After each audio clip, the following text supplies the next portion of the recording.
Hello, good evening, नमस्कार। BPSC यानी Bihar public service commission का 69वां बीपीएससी यानी 69वां बीपीएससी का फाइनल रिजल्ट आउट हो गया। जो लोग दिए होंगे 69वां बीपीएससी, अगर वह मेरिट लिस्ट में आ गए होंगे तो सेलिब्रेट करेंगे। जिनका नहीं होगा, 17th पीटी जो होने वाला है उसमें जी जान से लग जाएंगे, उनका भी हो जाएगा। इस रिजल्ट के बारे में थोड़ा सा हम ब्रीफ यहाँ पे आपको जानकारी देंगे। चलिए शुरू करते हैं। यह रिजल्ट जो है 26 नवंबर यानी 26 नवंबर 2024 को आउट हो गया। बीपीएससी का अपना वेबसाइट है bpsc.bih.nic.in पे जाके वहाँ पे चेक कर सकते हैं अपना रोल नंबर से कि आप वहाँ पे पास किए हैं कि नहीं किए हैं।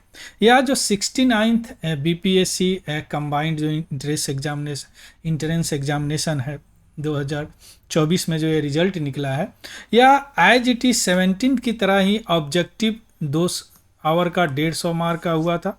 और जो लोग इस पीटी में यानी प्रिलिमिनरी एग्जामिनेशन में पास किए थे वह मेंस दिए थे, और जो मेंस एग्जाम जो है एलिजिबल कैंडिडेट जो पास किए थे उनको शॉर्टलिस्ट किया गया था इंटरव्यू के लिए। यह इंटरव्यू 15 से 26 अक्टूबर 2024 को हुआ था। 1005 कैंडिडेट को कॉल किया गया था, जिसमें से 972 अपीयर हुए थे और 33 अब्सेंट हो गए थे, यानी 33 अब्सेंट हो गए थे। क्लियर। ये रहा पीछे का कि एग्जामिनेशन स्टेज, मेंस एग्जाम और इंटरव्यू राउंड का 1005 कैंडिडेट को कॉल किया गया था, जिसमें से 972 जो इंटरव्यू दिए और 33 जो है अब्सेंट है, किसी कारण से अब्सेंट हो गए होंगे, है ना। चूंकि इंटरव्यू तक पहुंचे हैं तब तो उनको पहुंचना चाहिए था, लेकिन कुछ ऐसा कारण रहा होगा जिसके कारण वो लोग नहीं पहुंच पाए। अब हम बात करें मेरिट लिस्ट कैसे इसका प्रिपेयर होता है, थोड़ा सा समझ लीजिए इसका। पीटी के एग्जामिनेशन से आप कोई लेना देना नहीं है। पीटी एग्जामिनेशन समझिए कि छटनी वाला एग्जामिनेशन है, ऐसे समझे कि उससे कैंडिडेट का जो भीड़ है उसको हटाया जाता है। तो इसीलिए पीटी एग्जामिनेशन में जो भी आपका क्वालिफाइंग होता है यानी उसमें पास करना जरूरी है। इसके लिए भी मैं अलग से डिस्कस किया हूँ, चेकआउट कीजिएगा बीपीएससी प्लेलिस्ट में। और मेन जो है आपका जो मेरिट लिस्ट तैयार होता है, आपका रैंक तैयार होता है, वह जो मेंस और इंटरव्यू में जो आप मार्क्स लाते हैं, जो नंबर लाते हैं, है ना, उस पे होता है। अब मान लीजिए कि इस दोनों नंबर को मेंस और इंटरव्यू को जोड़ के मेरिट लिस्ट तैयार होता है।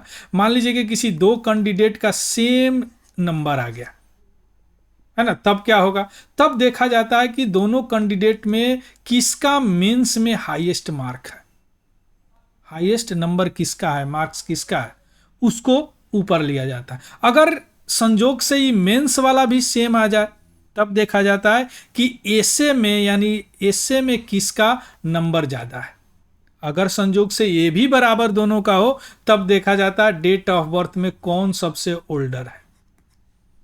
अगर संजोग से ये भी दोनों बराबर आ जाए डेट ऑफ बर्थ, तब देखा जाता है उनका अल्फाबेटिकली नाम से देखा जाता है, जिनका ऊपर होता है उनको ऊपर कर दिया जाता है। नॉर्मली 1-2 के बाद हो ही जाता है, लेकिन यह प्रोसेस है मेरिट लिस्ट तैयार करने का। मान लीजिए किसी का नाम ए से है और किसी का नाम बी से है। अब इसको ए को पहले लिया जाएगा, बी को नहीं लिया जाएगा। लेकिन इसके बाद में जैसे मेरा नाम अनिल है, एन मान लीजिए इनका कुछ और होगा, तो इस तरह अल्फ़ाबेटिकली उनको एक सिस्टमेटिक ढंग से निकाल के तब उनको लिया जाता है। हालांकि यहाँ तक ज़रूरत कभी नहीं होती है, यहीं तक सारा काम हो जाता है। क्लियर। अब इस रिजल्ट में टोटल वैकेंसी कितना से 362, इस बार 2000 के करीब है, ध्यान दीजिएगा 70 में, है ना, यानी 17th बीपीएससी में 362, ध्यान दीजिएगा 362 सीट में 1005 को बुलाया गया था, यानी लगभग 3 गुना को इंटरव्यू के लिए बुलाया जाता है, जिसमें से 361 को ही नौकरी मिली, सिलेक्शन हुआ, कैंडिडेट हैं जो इनको अपॉइंटमेंट मिलेगा, है ना, माने वो सेलेक्ट हो गए हैं अपॉइंटमेंट के लिए। एक पोस्ट है जो ब्लॉक पंचायत राज ऑफिसर है। यह पोस्ट जो है अनरिजर्व पोस्ट है, और यह वैकेंट इसलिए रहेगा कि यह पोस्ट रखा गया है डेफ म्यूट डिसेबल्ड कैटेगरी के लिए, यानी जो न सुन सकता है न बोल सकता है, उनके लिए यह रखा गया है। लेकिन वो मिले नहीं, वो एग्जाम में अपीयर हुए नहीं, इसलिए इसको इस तरह वैकेंट रखा गया। यानी अभी 361 पोस्ट पे ही लोगों की नियुक्तियां होगी जो 69 से पास किए हैं। क्लियर? इसका या जो मैं अभी डिस्कस किया हूँ या पीडीएफ, हमारा एक टेलीग्राम चैनल है, उसको भी ज्वाइन कर लेंगे, करंट अफेयर्स उसमें मैं उसका पीडीएफ डालते रहता हूँ। तो तिवारी जनरल स्टडी, हालांकि लिंक मैं डिस्क्रिप्शन में डाल दूंगा, तो उस वहाँ से देख लीजिएगा, उसको भी ज्वाइन कर लेंगे। इन्फॉर्मेटिव लगा हो अगर तो प्लीज़ इसको लाइक शेयर सब्सक्राइब करेंगे। कोई भी डाउट हो तो प्लीज़ कमेंट सेक्शन में ज़रूर बताएंगे, बीपीएससी रिलेटेड, यूपीएससी रिलेटेड कोई भी हो तो ज़रूर बताएंगे, हम कोशिश करेंगे रियल टाइम रिप्लाई देने का। So thank you, have a good day and happy learning. Thank you very much.